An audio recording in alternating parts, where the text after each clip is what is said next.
I'm Valerie from Cedar Flats Flower Farm, and today we're going to be digging up a dahlia clump in the springtime. Right now it's March 26th, and I'm in Zone 8B in Olympia, Washington. So what I need to get started: gloves, they don't have to match, a tray of some sort, snippers, and a pitchfork. So the first thing I'm going to do, move the leaves out of the way. Leaves are great for stopping weed growth through the winter. Locate your tuber. The tubers that I have tried to divide in the winter time, their eyes aren't showing up as well, and I wanted to show you that in the springtime their eyes are really bulging up, and you want to give it some room, not too close. Loosen the soil as best you can. Hopefully you don't break any of the tubers. I like to go around each side of it until it's loosened up. Get a little bit of the soil away. See if I can pull it up without busting it apart. You can see there's some nice tubers in there. I'm gonna hose it off so we can see it even more clearly.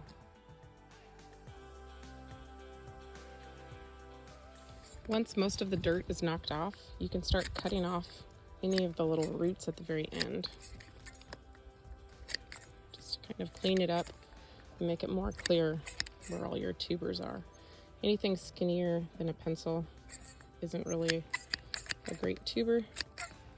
Might be viable, but I don't waste my time with the smallest ones. On this bunch, you can start seeing eyes right there, right there, there.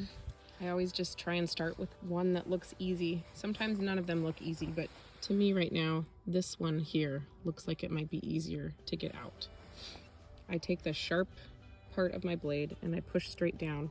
I do not have my hand underneath because I've made that mistake more than once.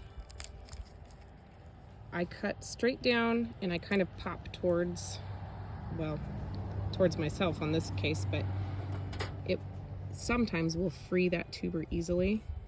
And you can see that it's got a healthy body, no rot. And that bulging part right there is an eye. That's also an eye. So this tuber is good to go. Let's see if we can find another tuber that's easy enough to divide. So this one looks relatively easy to me. This one is a little bit wrapped underneath. And so I'm gonna try and remove the top ones first so that maybe I can get to the underneath one without breaking its neck. Try to kind of wiggle it out. That looks like a good tuber. And you can see that this one isn't huge compared to this hog, but this one will produce a plant just fine.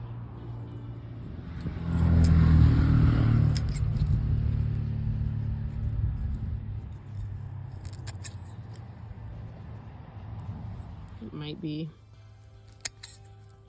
might be one over here, but I'll keep it and let it warm up, and eventually those eyes will either become obvious or show that they are not eyes at all.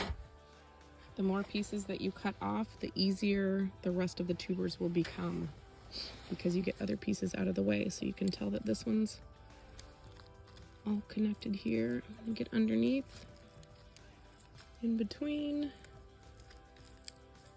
and hopefully not break it. That one's got some nice big eyes. Small tuber, but it's gonna grow just fine. Now, if there is some damage to a tuber, like it's cut into one of them, those have a high risk of rot. So if I cut into a tuber on accident, I typically just throw it away because I don't want it to rot in my field and potentially cause other tubers next to it to rot. But you can see those eyes right there. These guys are ready to plant. Not every tuber is going to be viable, but every tuber needs some sort of body, doesn't have to be huge, a neck that's not broken, and an eye. You can see there are multiple eyes on this. They get easier as you divide. You'll start to notice. In the springtime, they're more prominent, so you might be able to find them a little bit. Because it's safe in my zone to plant right now, I'm gonna dig down 4 inches or so, lay it on its side. Where the eyes are is where it's going to sprout, so I just mark it with this stick so I know where it is. Cover them up, and I do not water them until it's warm enough that the greens are up and the soil looks dry.